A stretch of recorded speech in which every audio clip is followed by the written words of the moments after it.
Olá, pessoal. Eu sou a professora Ana Priscila Cristiano. Eu sou coordenadora do SEAP do campus de Londrina e estou aqui com 3 convidadas. A professora Célia Regina Vitaliano, a psicóloga Andréa Lunardelli Valente e a tradutora e intérprete de Libras, Érica Cristina dos Santos. Obrigada pela presença de vocês. Hoje vamos discutir sobre as experiências das pessoas com deficiência e necessidades educacionais especiais diante do distanciamento social causado pelo Covid-19. No webinar de hoje, temos a honra de receber a professora Célia Regina Vitaliano, doutora em Educação pela Universidade Estadual Paulista Júlio de Mesquita Filho. Atualmente é professora sênior do Programa de Pós-Graduação em Educação da Universidade Estadual de Londrina. Coordena o grupo de pesquisa Educação para a Inclusão e tem vasta experiência na área de educação especial e educação inclusiva. Também contamos com a participação da psicóloga Andréa Lunardelli Valente, mestre em Educação Especial pela Universidade Estadual de Londrina. No momento, atua como psicóloga no Serviço de Apoio Psicopedagógico da PUC no campus de Londrina, assim como é psicóloga clínica. Andréa, agradecemos a sua participação. Vamos então começar com a professora Regina. Professora Regina, considerando suas experiências e seus estudos, quais são os aspectos importantes sobre o processo de inclusão dos estudantes com necessidades educacionais especiais no ensino superior? Boa tarde, Andréia, Érica e Ana Priscila. Obrigada pelo convite de estar aqui. Falar sobre o processo de inclusão no ensino superior, para mim, é muito gratificante, e eu começo explicando um pouquinho que o processo de inclusão, ele está completando 30 anos. Então, é uma proposta ainda recente da educação, e por isso ainda gera muitas dúvidas, né, a todos os professores de todos os níveis de ensino, especialmente no ensino superior.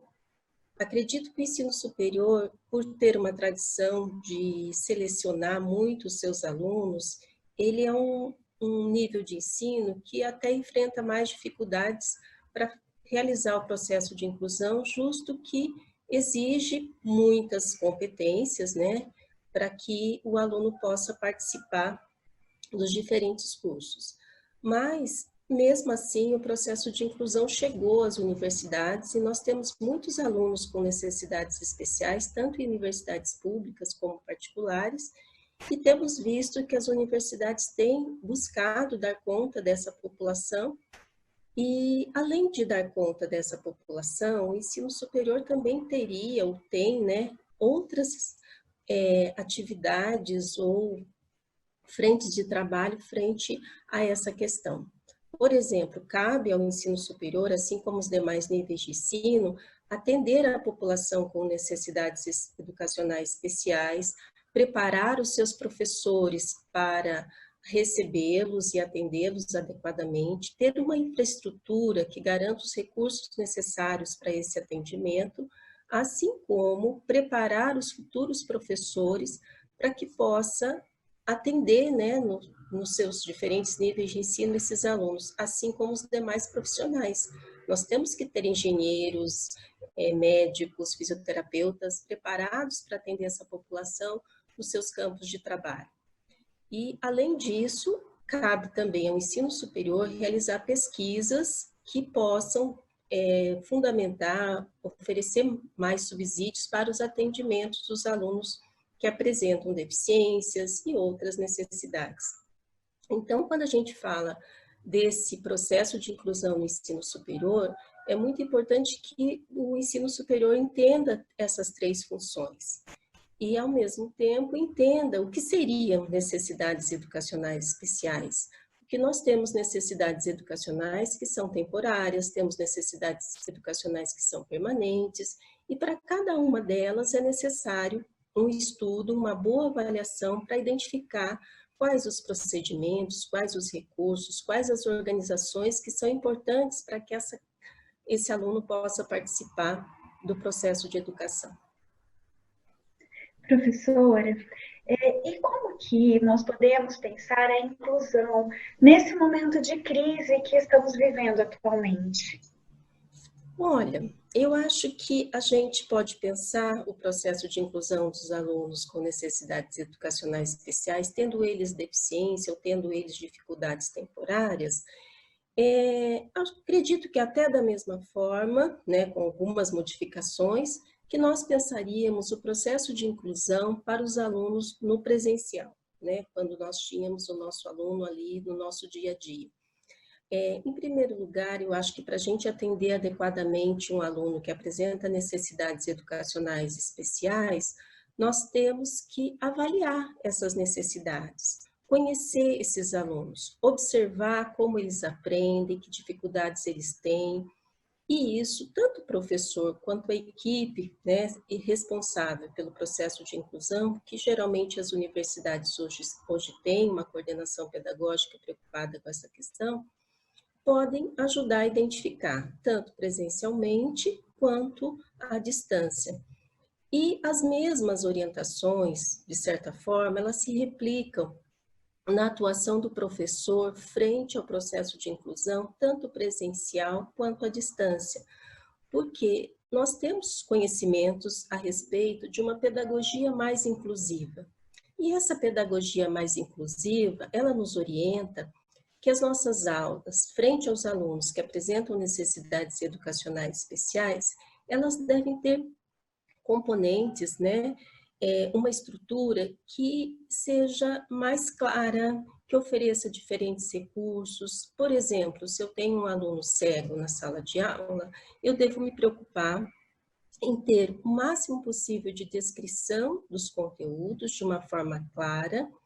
Tenho que preocupar com os recursos pedagógicos que esse aluno vai ter acesso para compreender esse conteúdo, seja por áudio, seja por meio do braille. Da mesma forma que se eu tiver um aluno com deficiência auditiva e ele for surdo, ele vai precisar de um intérprete, ele vai precisar de um conteúdo com esquemas, de uma forma mais clara, enfim, com mais apoio no seu processo de aprendizagem. Eu acredito que isso se replica tanto na aula presencial quanto na aula que seja realizada à distância. E, ao mesmo tempo, esses alunos, além desses recursos pedagógicos, além dessa aula mais bem preparada, com mais clareza, eles muitas vezes podem apresentar dificuldades. E aí seria importante que se organizasse grupos com os próprios alunos para discutir essas dúvidas, um apoio extra junto ao professor, para que esse aluno possa tirar dúvidas. Então, grupos de discussões, tanto atualmente, né, de uma forma por meio de vídeos, como nós estamos fazendo. Então, incentivar que esses alunos que estão vivenciando nesse momento essa experiência de ter aulas à distância, possam também se unir, né, por meio desses aplicativos que nós estamos utilizando e também tirar dúvidas, compartilhar dúvidas, né, dar esse apoio. Então, eu acho que as orientações, tanto para nosso momento atual de isolamento, tanto para as aulas de modo presencial, elas não se modificam muito. Então, sempre tendo essa preocupação de verificar como esse aluno está entendendo o conteúdo, como ele está participando, buscando essa interação para que ele se sinta apoiado, acolhido, que ele possa participar, que ele tenha essa oportunidade de tirar as suas dúvidas e continuar aprendendo. Eu acredito que algumas orientações básicas passariam por essas ideias, né? E agradeço a oportunidade de discutir esse assunto com vocês. E me disponho em outros momentos, né? Se tiverem mais dúvidas, eu posso participar novamente. Muito obrigada, professora Regina. Né? As suas ideias foram muito esclarecedoras. Né? Com certeza, precisaremos de outros momentos para discutir mais isso. Né? Foi muito bom. Andréia, considerando, então, aquilo que a professora Regina falou sobre as necessidades educacionais especiais permanentes e transitórias, né, você, com a sua experiência dentro do Serviço de Apoio Psicopedagógico de Londrina, poderia comentar um pouco com a gente sobre isso? Olá, muito grata de estar aqui participando desse momento com vocês. E, puxando um pouquinho do que a professora Regina falou e fazendo a ponte com o nosso trabalho no Serviço de Apoio Psicopedagógico ao Estudante, eu vou falar para vocês um pouquinho sobre essa questão da necessidade, do que seria uma necessidade especial permanente e o que seria uma necessidade especial transitória. Então, para começar, vou dar um exemplo de uma necessidade transitória. A necessidade transitória a gente tem visto em atendimentos, por exemplo, com estudantes que estão passando por questões emocionais ou dificuldades de aprendizado. As dificuldades de aprendizado podem ser questões de concentração ou memorização, organização dos estudos e que implicam numa dificuldade maior. E através de atendimentos, orientações, adaptações, a gente consegue dar o suporte para que o estudante supere a sua dificuldade. Então, em um momento, ele teve uma necessidade educacional especial, mas essa necessidade foi superada, ou seja, ela era transitória. E, portanto, qualquer um de nós pode passar em algum momento por alguma necessidade, ter alguma necessidade especial. Para falar na necessidade permanente, elas estão mais relacionadas às pessoas com deficiência, que têm alguma deficiência, por exemplo, a deficiência da visão ou da audição.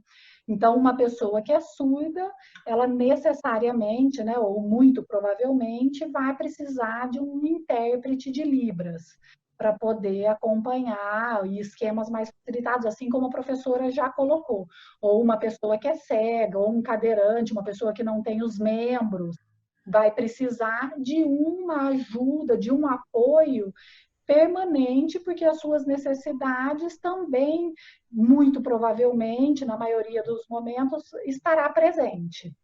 Né? Então, é importante a gente diferenciar esses dois momentos e ter sempre em mente que você ter uma necessidade especial, educacional, não significa ser deficiente. Significa apenas que você está precisando de um suporte para superar alguma dificuldade, por vezes posta no próprio ambiente, né, ou com alguma questão pessoal e momentânea que o estudante esteja passando. Então, é por isso que o nosso serviço, por exemplo, ele está sempre apoiado nesse tripé, que é a saúde mental, as dificuldades de aprendizado e a inclusão, que daí está mais referente àqueles estudantes que têm diagnósticos e laudos e precisam de um acompanhamento mais permanente.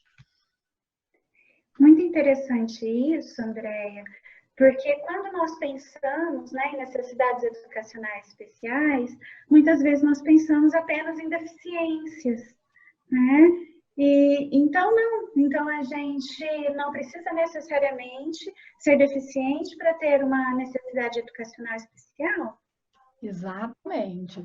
É muito possível, né, como eu disse, que um deficiente terá necessidades educacionais especiais, mas não, qualquer pessoa pode ter. Então, assim, trazendo da experiência, né, do nosso trabalho na universidade com estudantes, por exemplo, e falando sobre o que nós estamos passando agora com o isolamento da Covid-19, né, e essa demanda por termos que aprender novos modos de estudar e, por vezes, lecionar também, né? Agora eu posso até incluir os docentes, que também estão com uma demanda diferenciada no momento e que veio de forma urgente e inesperada para muitos, e onde muitos não dominavam.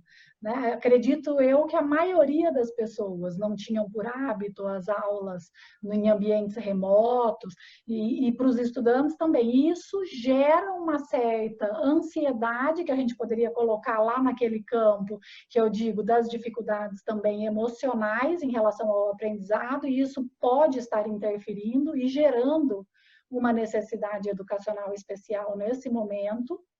E a gente, né, já consegue perceber muitos casos assim.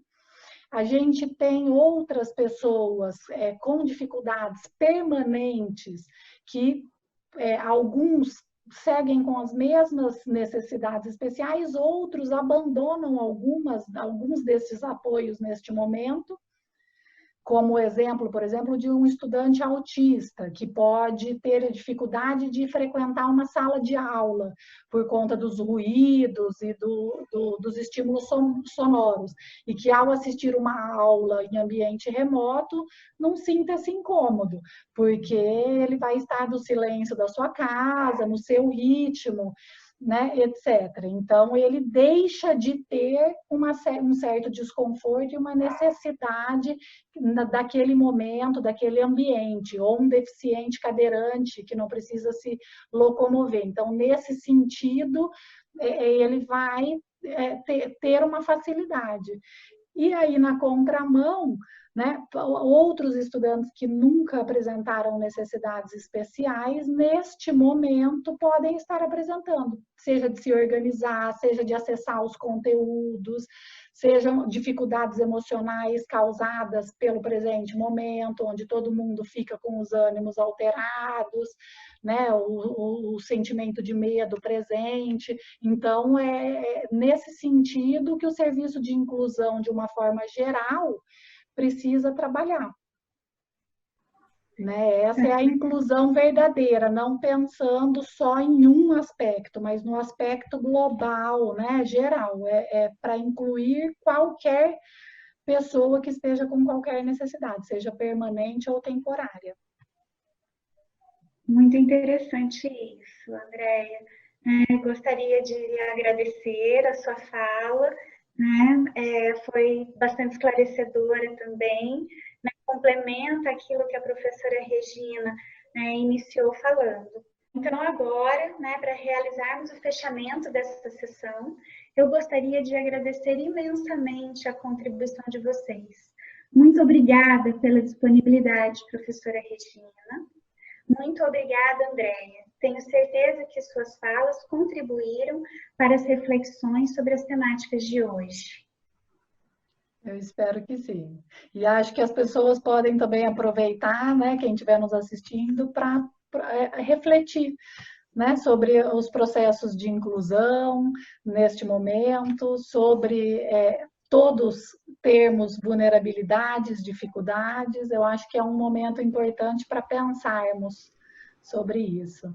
Obrigada. Professora Regina.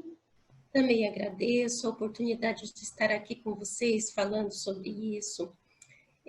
Reforço que eu acho que é um momento também de reflexão. Acredito que o fato da gente estar isolado mostra para a gente o quanto é importante a companhia, a convivência. E, nesse momento, talvez refletir como está sendo a companhia, a convivência dos alunos com necessidades educacionais especiais e sem necessidades educacionais especiais. Todo mundo fala que quando passar essa crise a gente vai estar diferente, então vamos ver se quando nós voltarmos a conviver juntos, essa convivência possa até ser ampliada e melhorada, né? Com essa atenção de dar mais apoio, de ouvir, de estar atento às necessidades dessas pessoas. Então, eu agradeço mais uma vez por estar aqui falando isso com vocês. Eu que agradeço pela presença e contamos, então, com a sua presença no próximo webinar, que será divulgado aqui, nas redes sociais. Fiquem atentos e até logo!